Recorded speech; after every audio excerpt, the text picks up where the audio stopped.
Section 22 और इसके आगे एक दो सेक्शंस किए थे 26, 27।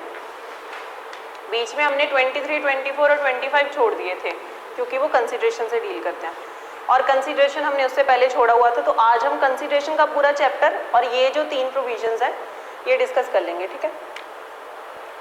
आप थोड़े थोड़े ना कंसीडरेशन के नोट्स भी बना लो क्योंकि ये कंसेप्ट हमने पहले डिस्कस नहीं किया हुआ।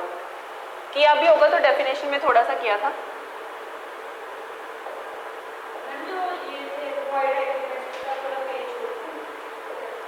कौन से? हाँ, इसके आगे 28, 29 है। हाँ हाँ, नहीं छोड़ने की ज़रूरत नहीं है आप जब, क्योंकि हमने पीछे 23 और 24 किया हुआ है ना, छोड़ा हुआ है, तो ऐसे ही चलने दो, कोई बात नहीं, छोड़ने की ज़रूरत नहीं है। जब आप पढ़ोगे तो आपको कंसेप्ट क्लियर हो जाएंगे, नहीं तो फिर कंसीडरेशन बहुत पीछे चला जाएगा आपके नोट्स में। तो कंसीडरेशन की डेफिनेशन कहाँ दी गई है?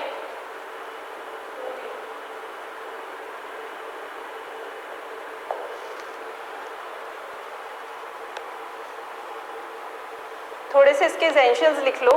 फॉर अ वैलिड कंसीडरेशन, और ऐसे हैश डाल के ना एसेंशियल्स लिख लो।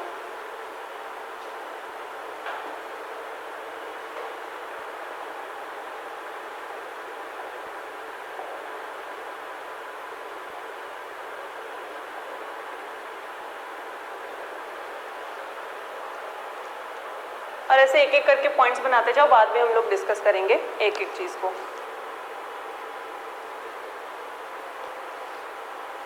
फर्स्ट पॉइंट है consideration to be given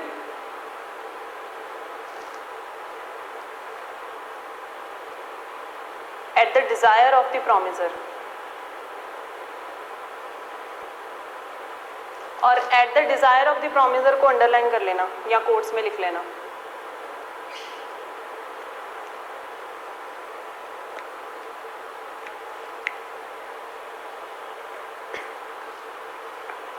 second point है कंसीडरेशन टू बी गिवन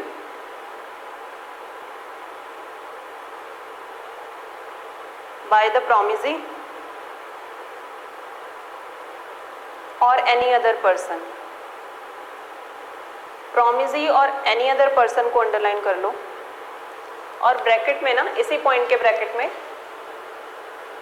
लिख लो प्रिविटी ऑफ कंसीडरेशन।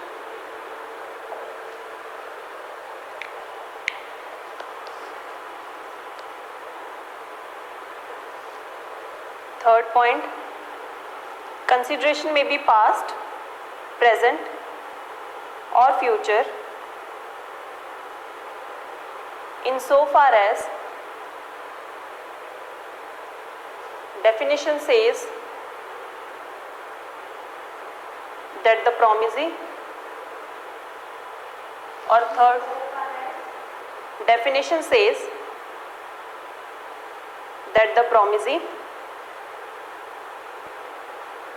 और थर्ड के ही सब पॉइंट्स बना लो 1, 2, 3 करके।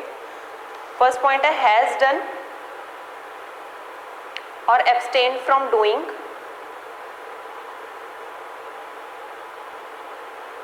इसके ब्रैकेट में लिख लो past consideration.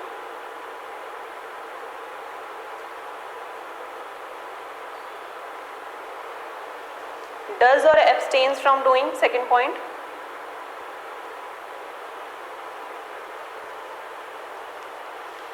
Present consideration bracket में लिख लो, और प्रेजेंट कंसीडरेशन को ना एग्जीक्यूटेड कंसीडरेशन भी कहते हैं, वो हम डिस्कस करेंगे अभी। एग्जीक्यूटेड और present consideration.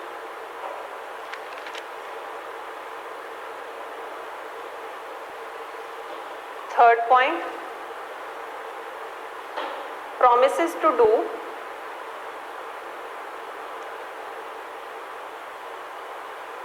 or to abstain from doing something,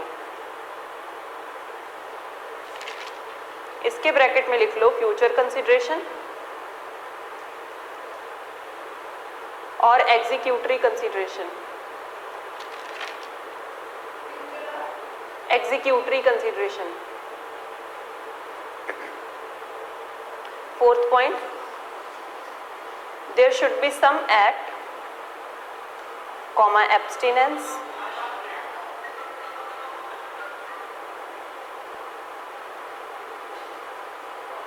there should be some act or abstinence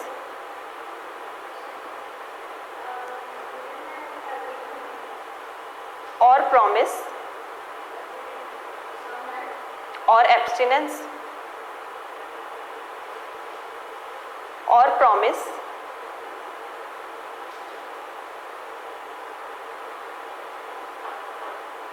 by the promisee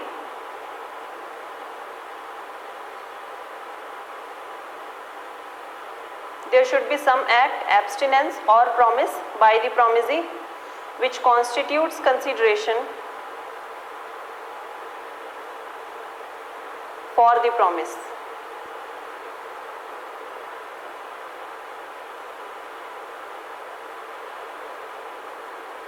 ठीक है, देखो फर्स्ट पॉइंट में तो कुछ डिस्कस करने वाला है नहीं, consideration to be given at the desire of the promisor, promisor ने जो कंसिडरेशन मांगी है प्रोमिसी वो कंसिडरेशन देगा। ठीक है, सेकंड पॉइंट हम लोग डिस्कस कर लेते हैं। एक टर्म है बुक में भी आपको मिलेगी, प्रिविटी ऑफ कॉन्ट्रैक्ट।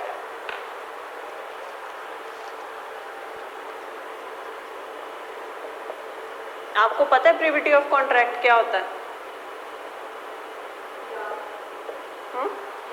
याद नहीं है, चलो हम लोग एक्सप्लेन कर लेते हैं। प्रिविटी ऑफ कॉन्ट्रैक्ट में क्या होता है,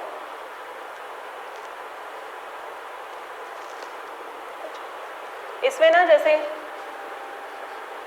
ए है और बी है, ये दो पार्टीज टू द कॉन्ट्रैक्ट है। ठीक है, यही है दोनों जो कॉन्ट्रैक्ट को एनफोर्स करा सकते हैं। ए ने जो प्रॉमिस किया है बी को, बी उसे एनफोर्स करवाएगा ए के अगेंस्ट, और बी ने जो प्रॉमिस किया है ए को वो ए एनफोर्स करवाएगा कि ये जो भी कंसिडरेशन है इसके ऑफर के बदले वो पे करे। तो कोई सी उठ के नहीं आ सकता कि बी तूने ए की कंसिडरेशन क्यों नहीं दी। ठीक है, ये प्रिविटी ऑफ कॉन्ट्रैक्ट है। इसमें आप एक लाइन लिख सकते हो, only those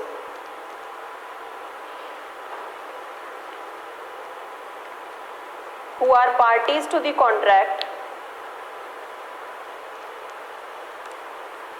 can enforce the same.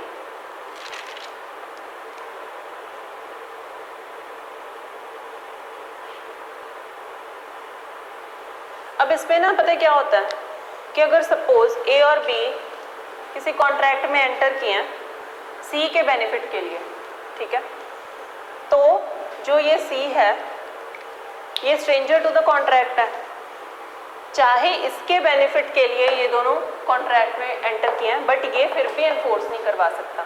ठीक है,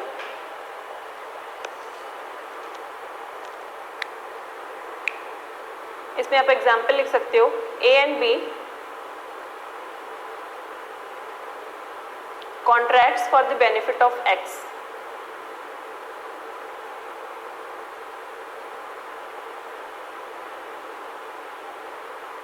X can't enforce the contract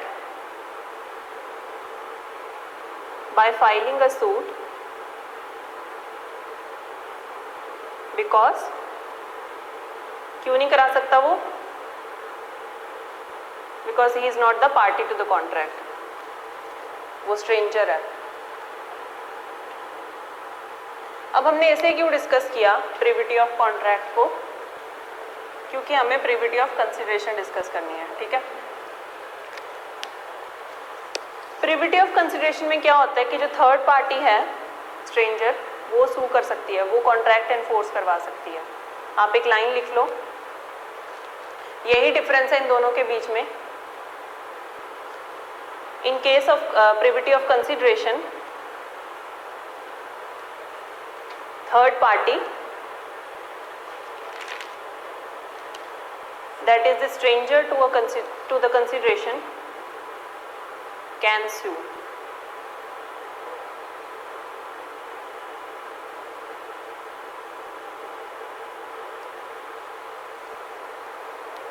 example लिख सकते हो, ये ए है, ये बी है, ए और बी के बीच में कॉन्ट्रैक्ट हुआ है, ठीक है, पर कंसिडरेशन यहाँ पे सी ने दी है बी को, सी पेज दी कंसिडरेशन।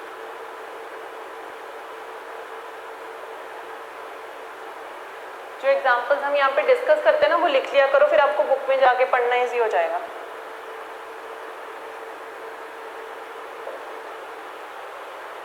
सी ने कंसिडरेशन पे कर दी।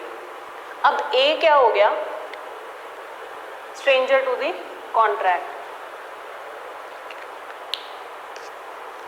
बट ए स्टिल एनफोर्स करवा सकता है बी के अगेंस्ट कॉन्ट्रैक्ट को, चाहे कंसिडरेशन सी ने पे किया।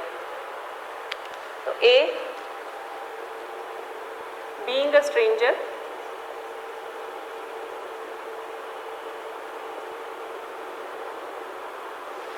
still can enforce the contract.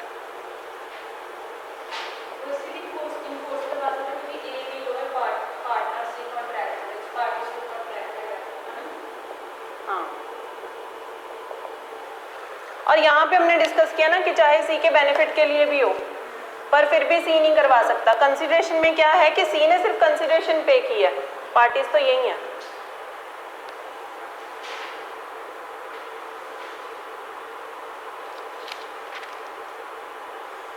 जो हमने पॉइंट 2 लिखा था ना एसेंशियल्स में, consideration to be given by the promisee और any other person, any other person कौन है यहाँ पे, ये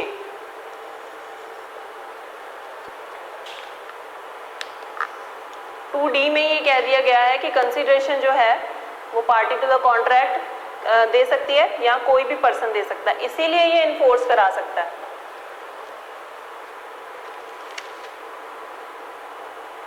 इसके बाद हम पॉइंट 3 को थोड़ा सा डिस्कस कर लेते हैं, पास्ट प्रेजेंट फ्यूचर कंसिडरेशन। तो आप पॉइंट डाल लो, पास्ट कंसिडरेशन,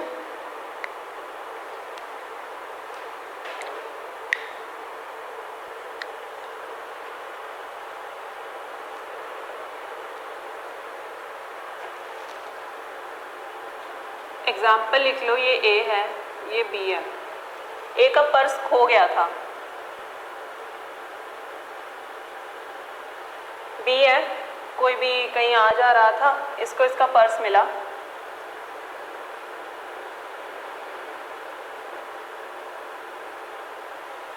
और ये इसके डॉक्यूमेंट्स वगैरह देखे, ये ए को पर्स लौटा आया। ए बड़ा खुश हो गया बी के एक्ट से। ए कहता है कि तुम मेरा पर्स लेकर आए हो, मैं तुम्हें ना 100 रुपये देता हूँ इनाम में। ये क्या हो गया, बी ने एक्ट पहले किया, कंसिडरेशन बाद में मिली, तो ये हो गई पास्ट कंसिडरेशन।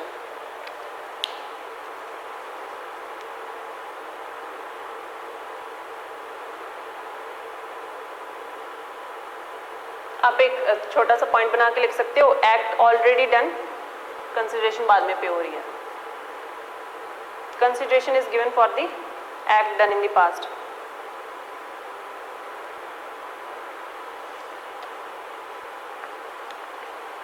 अब हम कंसिडरेशन को डिस्कस कर रहे हैं, तो मैंने जो पीछे सेक्शंस छुड़वाए थे ना 23, 24, 25, ये जो पॉइंट है इसे हम रिलेट करेंगे सेक्शन 25 से। पास्ट कंसिडरेशन के आगे ना आप सेक्शन 25(2) लिख लो।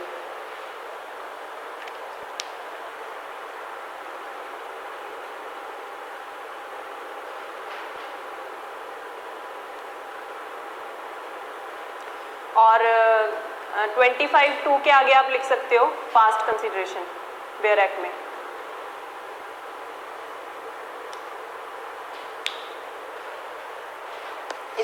इसका हम बेयर लैंग्वेज पढ़ लेते हैं, पहले हम ऊपर का पढ़ लेते हैं। Agreements without consideration void unless it is in writing and registered और is a promise to compensate for something done और is a promise to pay a debt barred by limitation law. An agreement made without consideration is void. अब देखो यहाँ पे क्या हुआ था, ए का पर्स खो गया था, बी ने ढूंढ के ला दिया। यहाँ पे कंसिडरेशन तो पहले डिसाइडेड नहीं थी ना, एक्ट क्या हुआ है विदाउट कंसिडरेशन। जनरल रूल क्या कह रहा है कि एग्रीमेंट्स विदाउट कंसिडरेशन वॉइड होंगे, बट अगर हम पढ़ें इसकी फर्स्ट लाइन ही कह रही है N agreement made without consideration is void unless. Unless means ये जो नीचे पॉइंट्स दिए गए हैं ये एक्सेप्शंस हैं। अनलेस को अंडरलाइन करके आप लिख सकते हो exceptions.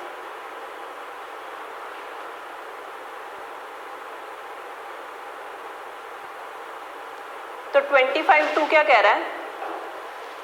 It is a promise to compensate wholly और in part a person who has already voluntarily done something. Voluntarily done something को अंडरलाइन कर लो, ऑलरेडी को भी अंडरलाइन कर लो। इसने ऑलरेडी कर दिया है और क्या किया? वॉलंटरली किया। फॉर द प्रोमिसर और something which the promisor was legally compellable to do और अनलेस। अब ये इसको पर्स मिल गया था, अगर ये उसका पर्स रख लेता तो वो थोड़ा सा इलीगल काम हो जाता। तो ड्यूटी तो इसकी यही बनती थी लीगल कि इसको पर्स मिला है तो जो उसका ओनर है असली उसको लौटा दे। तो ये क्या था?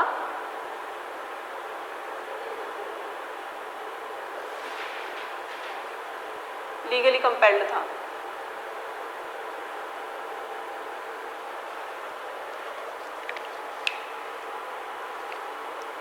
इलस्ट्रेशंस देखें तो illustration C, A finds B's purse, जो हमने अभी डिस्कस किया।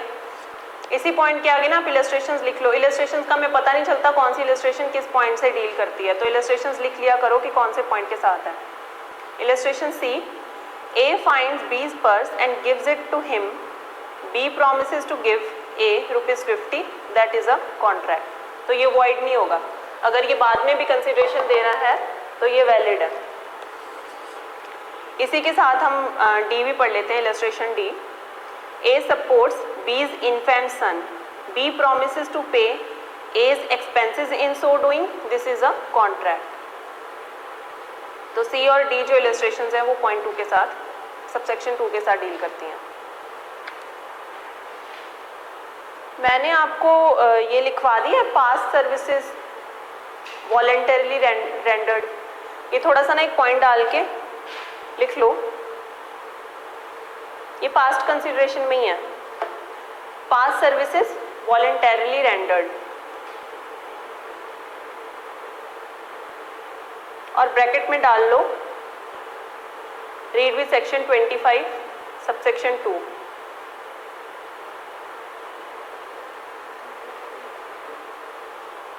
Past services voluntarily rendered, section 25 subsection 2।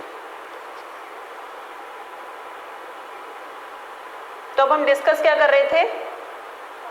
Past consideration. अब नेक्स्ट कंसिडरेशन कौन सी है?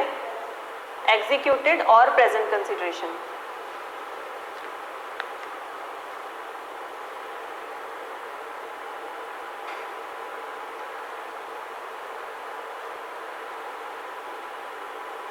यहाँ पे एक्ट के साथ में डिसाइड हो जाता है कि कंसिडरेशन क्या होगी। ए जो है वो बी को ऑफर करता है कि मेरा डॉग खो गया है। A offers a reward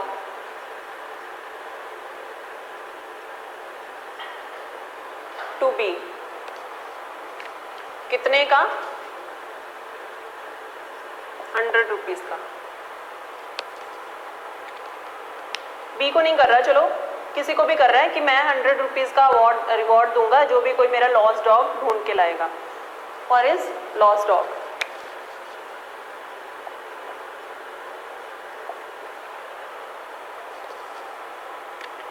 B जो है वो लॉस्ट डॉग को ढूंढ भी लाता है।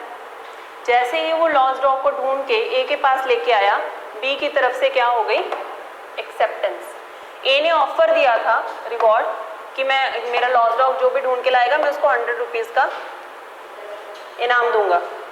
बी ने जब वो ढूंढ के ला दिया, अब इसने तो इन जनरल दिया था ना, बी ने जब ढूंढ के ला दिया तो इसकी तरफ से एक्सेप्टेंस होगी कि ये लो तुम्हारा डॉग। अब ए जो है उसको ₹100 बी को देने पड़ेंगे। इसमें क्या हुआ? बी ने उसका डॉग भी ला दिया और साथ ही साथ उसने कंसिडरेशन भी दे दी, तो ये प्रेजेंट कंसिडरेशन हो जाएगी।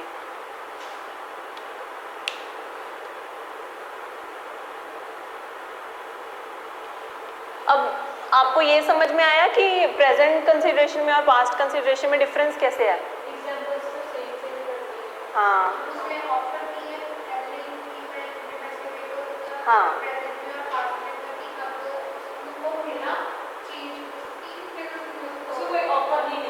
हाँ, उसने कोई ऑफर नहीं दी थी, उसने रिवॉर्ड दिया था बस। पास्ट कंसिडरेशन में और प्रेजेंट कंसिडरेशन में इतना सा फर्क है। फ्यूचर कंसिडरेशन और एग्जीक्यूटरी कंसिडरेशन, छोटी सी एग्जांपल लिख लो, इसमें कुछ डिस्कस करने वाला है नहीं। A agrees to supply certain goods to B, future और executory consideration.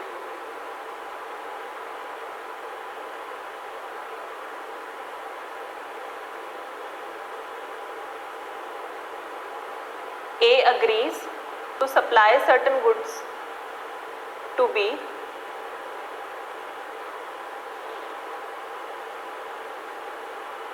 B agrees to pay for them on a future date।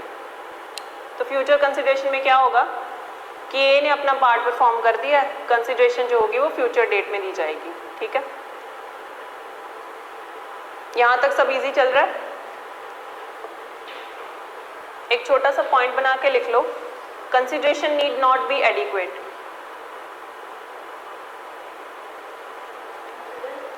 Consideration need not be adequate, और इसके ब्रैकेट में डाल लो एक्सप्लेनेशन 2 सेक्शन 25।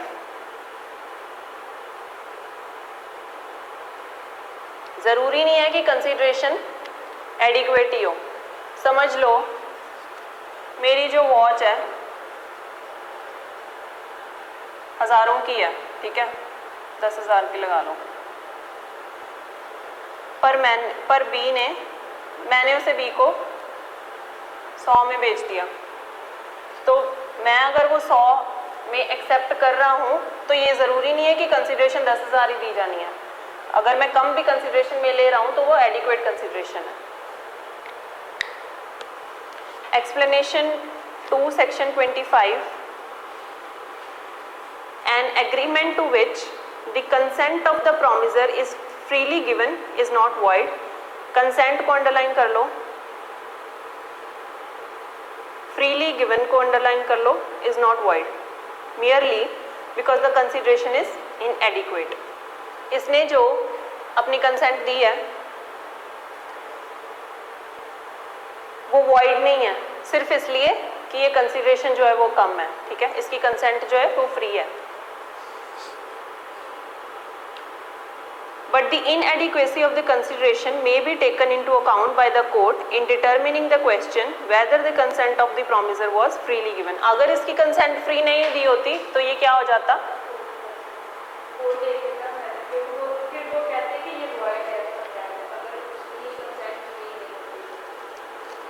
अगर इसकी consent free नहीं होती और ये कोर्ट के पास जाता, देखो अगर इसकी consent free नहीं होती तो फ्री consent के हमने कल परसों किए थे ना, तो वो फ्री कंसेंट वाले क्या थे? वॉइडेबल थे। अब इसका मन है उसे वॉइड करवाने का तो ये वॉइड करवाएगा, नहीं तो हो सकता है ये लेके बैठा रहे।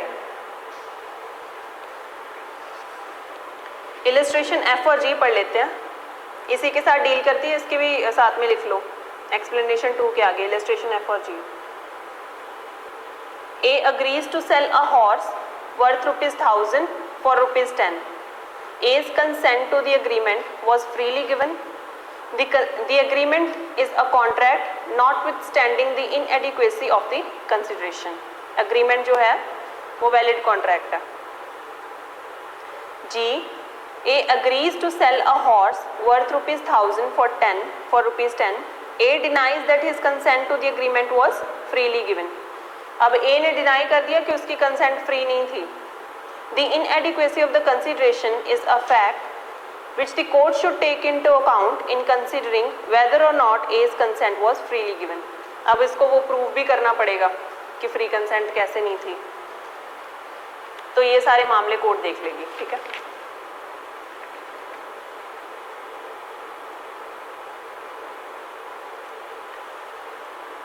तो अब तक हमने पढ़ा था कि कंसीडरेशन जो है वो एक एसेंशियल एलिमेंट है कॉन्ट्रैक्ट का, ठीक है, स्टार्टिंग में पढ़ा था। पर सेक्शन जो 25 है ये क्या डील कर रहा है, एग्रीमेंट्स विदाउट कंसीडरेशन वॉइड। और मैंने अभी बताया ना कि अनलेस, ये जो पॉइंट है ये एक्सेप्शंस है, तो मतलब ये एक लाइन में इसने लिख तो दिया कि एग्रीमेंट्स विदाउट कंसीडरेशन वॉइड, पर आगे वो क्या एक्सप्लेन कर रहा है कि कौन से एग्रीमेंट्स हैं जो वॉइड नहीं होंगे। आप ना छोटा सा पॉइंट बना के लिख लो, जनरल रूल कि agreements without consideration are void.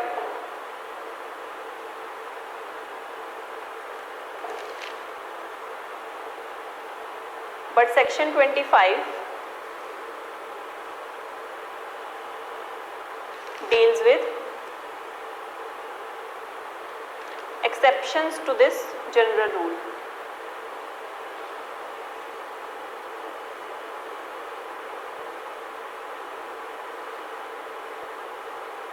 अब हम इसे सीरियल वाइज पढ़ लेते हैं, ठीक है, सेक्शन 25 को। An agreement made without consideration is void unless it is expressed in writing and registered. Writing and registered को underline करके 1 डाल लो.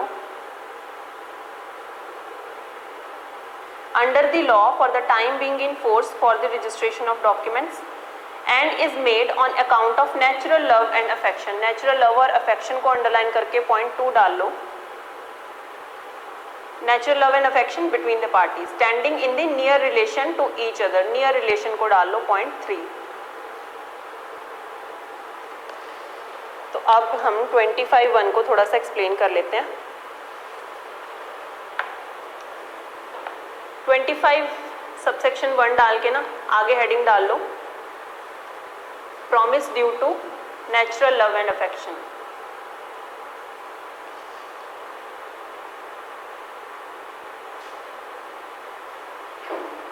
तो नेचुरल लव एंड अफेक्शन के लिए कुछ एसेंशियल्स हैं, 2-3 पॉइंट्स हैं, लिख लो. First, the parties to the agreement must be standing. The parties to the agreement must be standing in a near relationship with each other. Near relationship को underline कर लो. B point, the promise should be made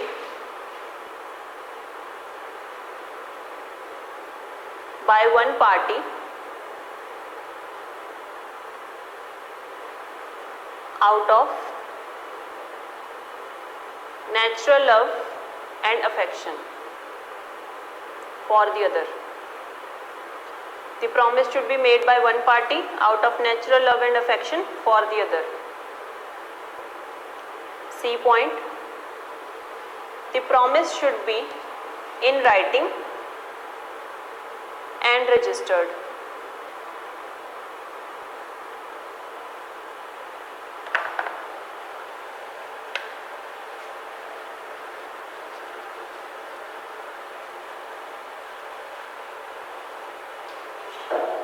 near relations की ना as such कोई definition नहीं दी गई, तो court अपना ऐसे दिमाग लगा के और थोड़े से फैक्ट्स देख के केस के कि नियर रिलेशन में आता है कि नहीं आता, डिसीजन देती है, ठीक है. बट फिर भी हम लोग नियर रिलेशंस में 1-2 पॉइंट्स लिख सकते हैं.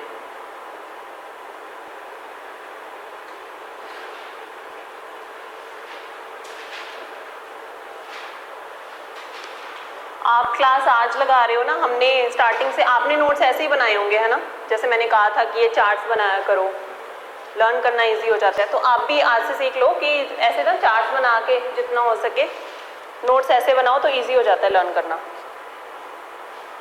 अच्छा, नियर रिलेशंस कौन कौन से हो सकते हैं? एक तो रिलेशंस बाय ब्लड,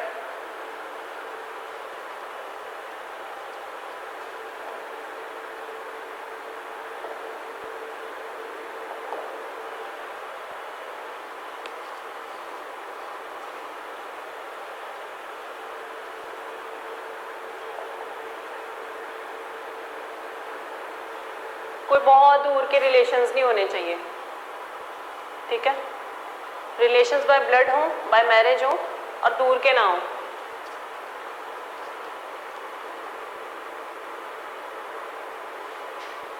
कई बार हम लोग इनहेरिटेंस में पढ़ते हैं ना कि वो दूर दूर के रिश्तेदारों के हिस्से आ रहे होते हैं इनहेरिटेंस में, वो वाले रिलेशंस यहाँ पे नहीं चलेंगे।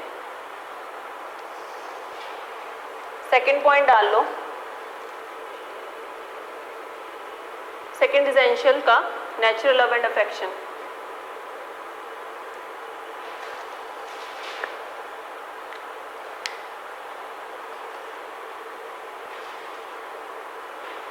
नियर रिलेशंस में अगर हम कोई भी कॉन्ट्रैक्ट करते हैं विदाउट कंसिडरेशन करते हैं तो वो वाइड नहीं होगा इन वाले रिलेशंस में, ठीक है। तो इनके साथ किया गया कॉन्ट्रैक्ट क्या होगा? Valid. Natural love and affection में जैसे एक भाई है, ब्रदर है, वो आउट ऑफ लव ना अपने छोटे भाई को अपने हिस्से की प्रॉपर्टी जो है वो ट्रांसफर कर देता है और कंसिडरेशन बदले में कोई नहीं लेता। तो आप एग्जाम्पल लिख सकते हो, brother transfers half of his property to another brother. अब इसमें जो ये हाफ ऑफ प्रॉपर्टी समझ लो ए ने बी को ट्रांसफर किया, ये आउट ऑफ लव की होनी चाहिए, नेचुरल लव। अगर इसने ये आउट ऑफ नेचुरल लव की है तो कंसिडरेशन नहीं ली गई,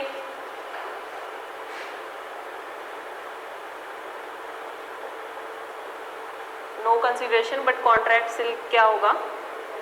वैलिड। इसी में हम एक और एग्जांपल ले लेते हैं। एक हस्बैंड है एच, इसकी वाइफ है डब्ल्यू, दोनों की बनती नहीं है।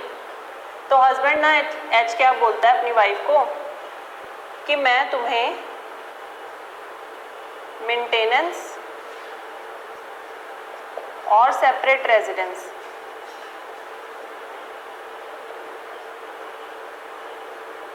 ये दोनों दूंगा। ये वैलिड होगा या नहीं होगा? सोचो। एसेंशियल क्या है हमारा? तो है इनके बीच में, दिख रही है? ये बोल रहा है कि तुम अलग रहो, नेचुरल लव दिख रहा है? नहीं दिख रहा, तो ये क्या होगा?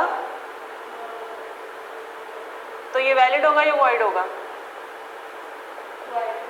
वॉइड। क्यों? क्योंकि एब्सेंस ऑफ, ये लिख लो।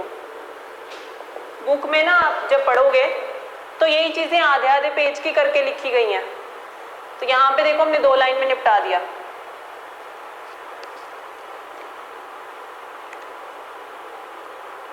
और थर्ड हमने जो एसेंशियल किया इन राइटिंग और रजिस्टर्ड एज पर लॉ। तो राइटिंग में होना चाहिए कॉन्ट्रैक्ट और रजिस्टर्ड एज पर लॉ होना चाहिए।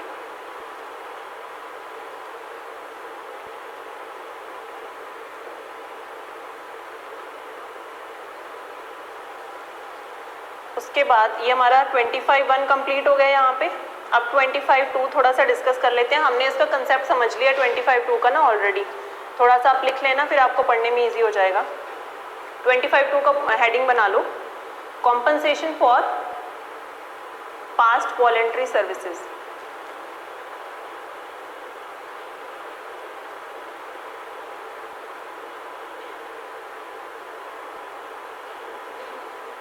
Past voluntary services.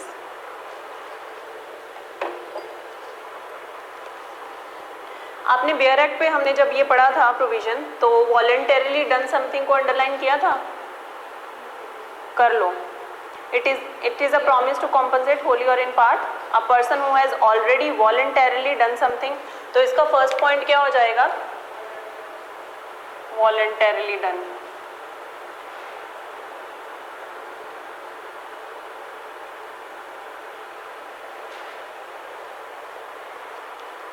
और और दूसरा पॉइंट क्या हो जाएगा, लीगली कंपेलेबल।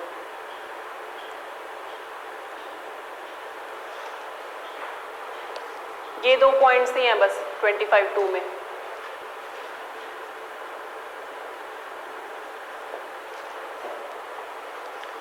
वॉलेंटरली डन में ना थोड़ा सा लिख लो, एक लाइन लिख लो, where a person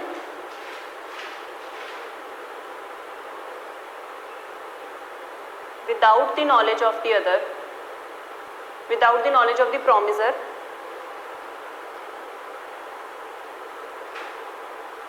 or otherwise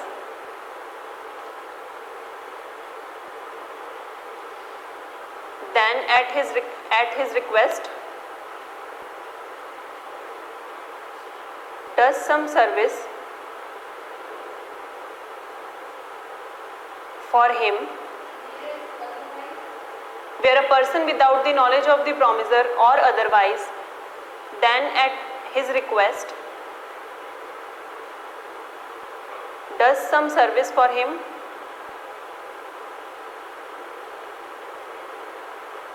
and the promiser undertakes to recompensate him for it। इसने कोई वॉलंटरी सर्विस की है एक बंदे ने, तो जो दूसरा है प्रॉमिसर वो अंडरटेक करता है कि मैं तुम्हें रिकम्पनसेट करूंगा।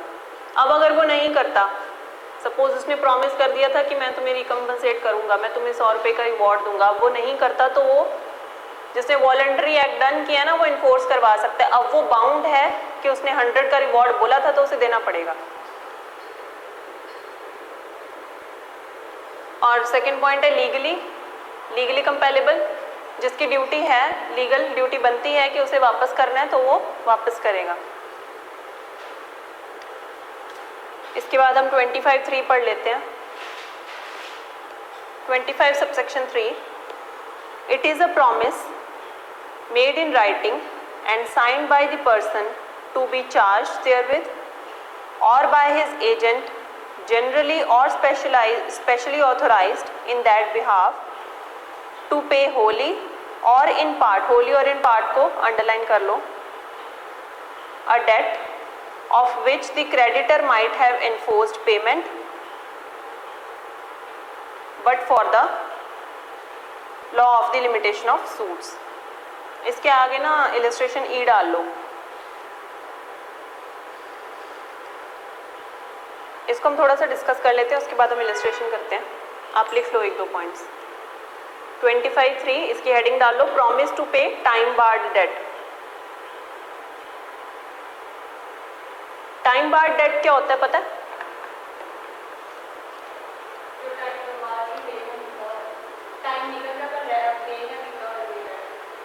हाँ, तो फिर क्या होगा?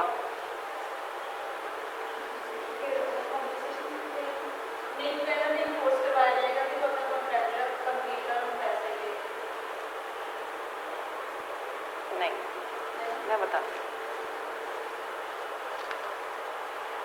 आप लिख लो, पहले हम लोग डिस्कस करते हैं। इसके एसेंशियल्स लिख लो, हेडिंग डालनी promise to pay time barred date, essentials डाल लो इसके। The promise must B to pay wholly or in part a time barred debt, in part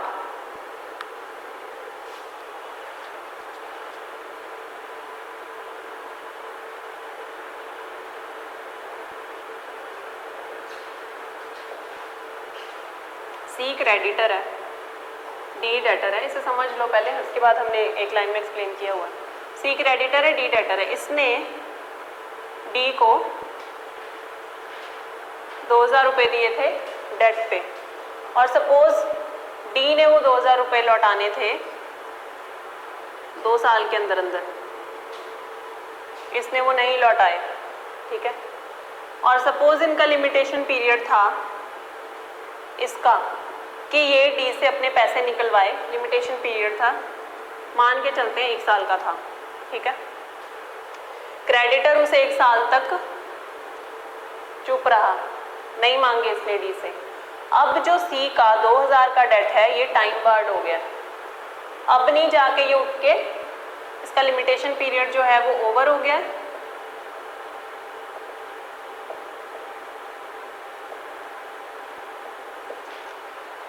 अब ये इन्फोर्स नहीं करवा सकता डी से कि तुम मेरा डेट जो है वो वापस करो। आप चाहो तो एग्जांपल लिख सकते हो, ऐसे ही रफ में लिख लो, फिर हम एक लाइन में लिख ही रहे हैं कि क्या है ये।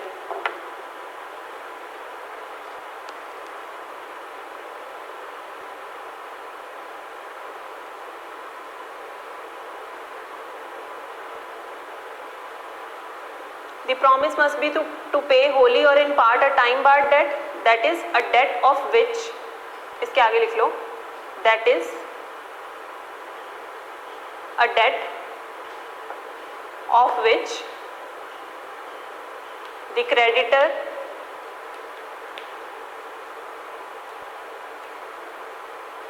might have enforced,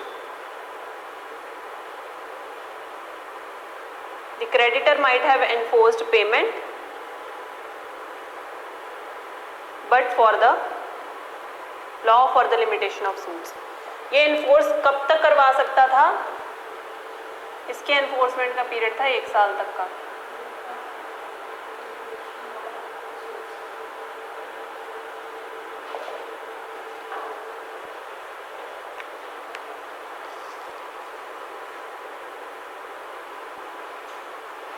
ये पॉइंट कंप्लीट हो गया हमारा for the law of limitation of suits, हमने एक्सप्लेन भी कर लिया। इसके आगे नेक्स्ट पॉइंट डाल लो, the promise must be in writing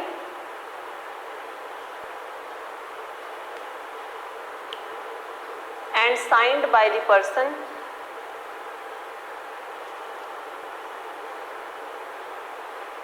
to be charged therewith or his duly authorized agent।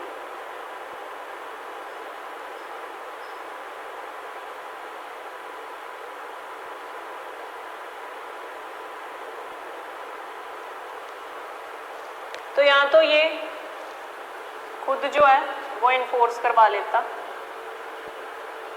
या फिर ये अपने ऑथराइज्ड एजेंट को भी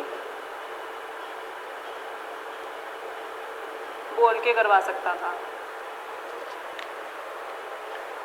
और इसमें हाँ, ये जो सारी चीज़ थी ये इन राइटिंग होनी चाहिए थी और साइंड होनी चाहिए थी।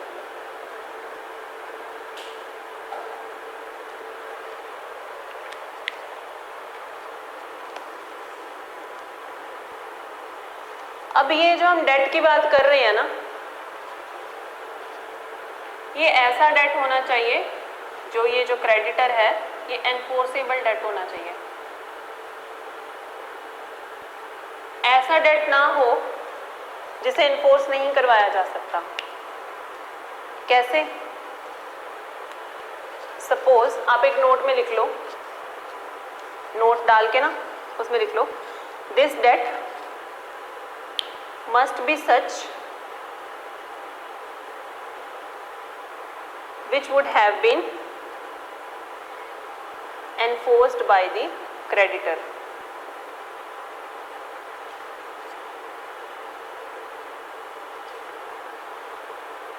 This debt must be such which would have been enforced by the creditor। Example, यही एग्जाम्पल अगर हम ले लें, अब ये जो D है ये अगर माइनर होता, सी ने माइनर डी को ये डेट दिया होता, माइनर के एग्रीमेंट्स क्या हैं? एनफोर्सेबल नहीं है। तो ये जो डेट होगा ये भी एनफोर्सेबल नहीं होगा। तो ये जो चाहे अब ये डी बड़ा भी हो जाए ना, मेजर हो जाए, सपोज सी जो था इसने डी, जब ये माइनर था इसको 2000 दिए थे, ठीक है। डी जब ना बड़ा भी हो गया, मेजर हो गया, तो डी ने प्रॉमिस कर दिया कि मैं तुझे लौटाऊंगा पैसे, तभी भी ये इनफोर्स, और बाद में ये नहीं लौटाता, तभी भी ये जो सी है ये डी से नहीं ले सकता, क्योंकि एग्रीमेंट उसने कब किया था, जब ये माइनर था, और माइनर के जो एग्रीमेंट्स हैं वो रेटिफाई नहीं हो सकते। जब हम माइनर के एग्रीमेंट्स करेंगे ना तो उसमें ज़्यादा क्लियर हो जाएगा।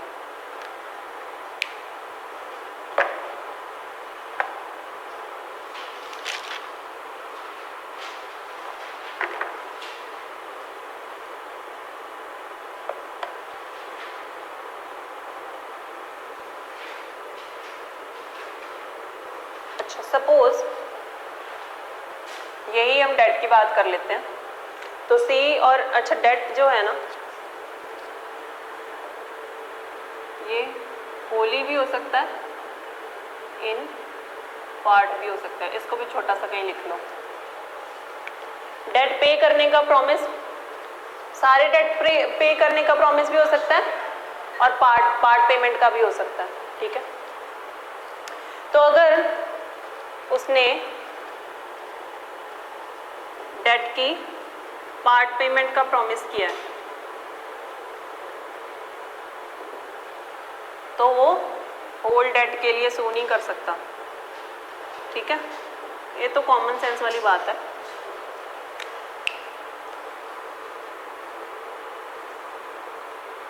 और इस सारे ट्रांजैक्शन में ना एक पॉइंट लिख लो, there should be express promise. Expressly इन लोगों के बीच में प्रॉमिस हुआ होना चाहिए कि हाँ ठीक है मैं तुम्हारा डेट जो है वो वापस करूंगा।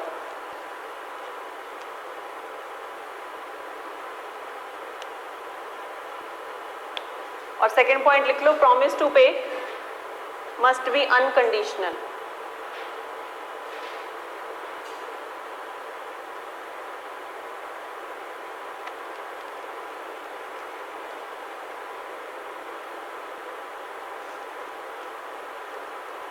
तो अब बेयर एक्ट पे थोड़ी सी नजर मारो। 25 का देखो, हमने मेन जो हेडिंग थी वो पढ़ ली, 1 हो गया, 2 हो गया, 3 हो गया। In any of these cases such an agreement is a contract. General rule क्या था कि वॉइड होगा, अगर ये सारी चीजें होंगी तो वैलिड होगा, तो वैलिड होगा तो वो क्या माना जाएगा, contract. Explanation 1, nothing in this section shall affect the validity as between the donor and donee. Silent लगा दो फोन को।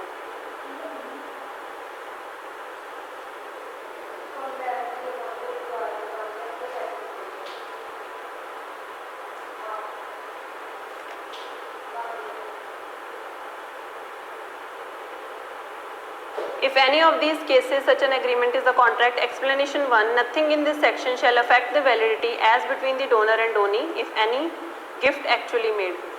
तो अगर कोई गिफ्ट दिया गया है तो गिफ्ट्स क्या होते हैं, विदाउट कंसिडरेशन, तो उससे कॉन्ट्रैक्ट की वैलिडिटी को कोई फर्क नहीं पड़ेगा, ठीक है। एक्सप्लेनेशन 2 हम कर चुके हैं।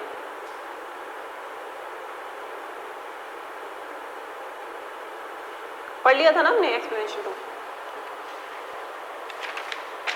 यहाँ पे हमारा चैप्टर जो है वो कंसिडरेशन का कंप्लीट हो जाता है। हमारा कल सेक्शन 23 भी रह गया था और 24 भी रह गया था। आपकी क्लास का पर टाइम भी ओवर होने वाला है, जाना है ना, हाँ कोई बात नहीं। आप ना थोड़ा सा 23 स्टार्ट कर लेते हैं, कल हमें एक्सप्लेन करना इजी हो जाएगा। थोड़े से पॉइंट्स लिख लो। सेक्शन 23 पॉइंट्स लिख लो बस, कल हम एक्सप्लेन करेंगे। Point 1, it is forbidden by law. कौन से कंसिडरेशंस और ऑब्जेक्ट्स लॉफुल होंगे और कौन से नहीं। It is forbidden by law. Second है, it would defeat the provisions of any law.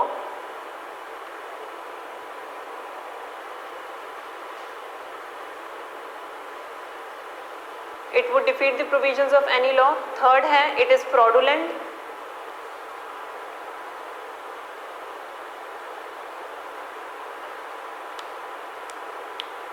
Fourth है, it involves or implies injury to the person or property of another.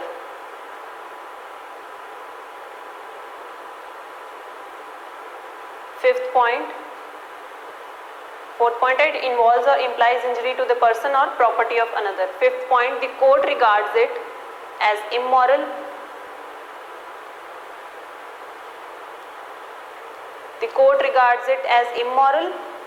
और लास्ट है, the court regards it as opposed to public policy.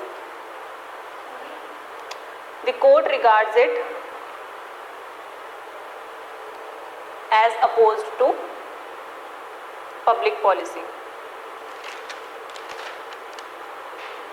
आज हमारी class थोड़ी सी let start हुई थी तो थोड़ा लेक्चर रह गया, और कोई बात नहीं, हम लोग कल कवर कर लेंगे। और कल हम लोग ना यहीं से स्टार्ट करेंगे, हमने जो ये पॉइंट्स लिखे हैं यही कल एक्सप्लेन होने हैं। एक और चीज़, हमारा बहुत सारा सिलेबस ना बुक से कवर हो गया है, तो बेटर होगा कि आप यहाँ से जो पढ़ के जा रहे हो वो एक बार बुक पे ज़रूर नज़र मारो, क्योंकि फिर आपको ना एक साथ बुक पूरी पढ़नी बहुत मुश्किल लगेगी। बस दैट्स इट।